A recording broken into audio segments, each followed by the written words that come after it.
ভারতের কর্ণাটকের গোকর্ণায় রামাতীর্থ পর্বতের চূড়ায় অবস্থিত একটি দুর্গম আর বিপজ্জনক গুহায় সন্ধান মিলল দুই কন্যা শিশু সহ এক রুশ নারীর।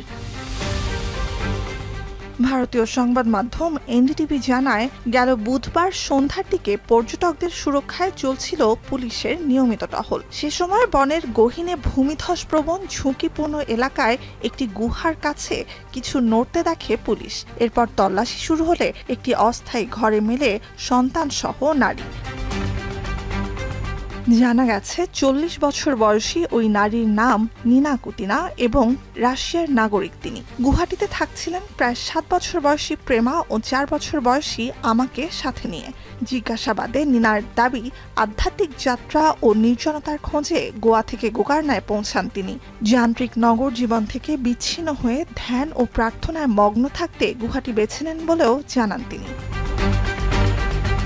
নিনার উদ্দেশ্য অসৎ না হলেও এমন পরিবেশে দুই শিশুর নিরাপত্তা নিয়ে উদ্বিগ্ন প্রশাসন। গুহাটি যে পাহাড়ে অবস্থিত সেই রামাতীর্থতে ২০২৪ সালের জুলাইয়ে বড় ধরনের ভূমিধস হয়।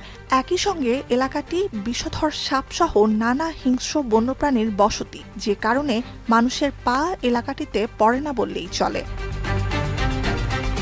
এমন পরিস্থিতিতে ওই নারীকে সম্ভাব্য বিপদ সম্পর্কে জানানোর পর এবং যথাযথ পরামর্শ দিয়ে পরিবারটিকে উদ্ধার করে পুলিশ। অনুরোধ সাপেক্ষে তাদের বানকি কোরলা গ্রামে ৮০ বছর বয়সী নারী সন্ন্যাসী স্বামী যোগারত্ন সরস্বতীর আশ্রমে পৌঁছে দেওয়া হয়। পরে গুহায় আবারও সমন্বিত অভিযান চালিয়ে নিনা কুটিনা ও তার মেয়েদের হারানো পাসপোর্ট আর ভিসার কাগজপত্র উদ্ধার করে পুলিশ। দেখা যায়, বিজনেস ভিসায় প্রবেশ করা নিনার ভিসার মেয়াদ ২০১৮ সাল পর্যন্ত ৩ বার শেষ এবং রি-ইস্যু হলেও এরপর অনুমতি ছাড়াই ভারতে থাকছিলেন তিনি। তবে গহীন জঙ্গলের গুহায় কতদিন ধরে থাকছিলেন সেটি জানা যায়নি। ভিসা নীতি লঙ্ঘন করায় বর্তমানে নিনা ও তার সন্তানদের নারী ও শিশু কল্যাণ কেন্দ্রের হেফাজতে রাখা হয়েছে। তাদের দেশে ফেরত পাঠানোর প্রক্রিয়া শুরু করেছে প্রশাসন। নুজহাত কামাল, এখন বিশ্ব। একনন সোপ, দেশের নম্বর 1 হালাল অ্যান্টিব্যাকটেরিয়াল সোপ, ন্যাচারাল ব্যাকটেরিয়ালাইসিসের সুরক্ষায় ফ্রেশ ও অ্যাক্টিভ সবসময়।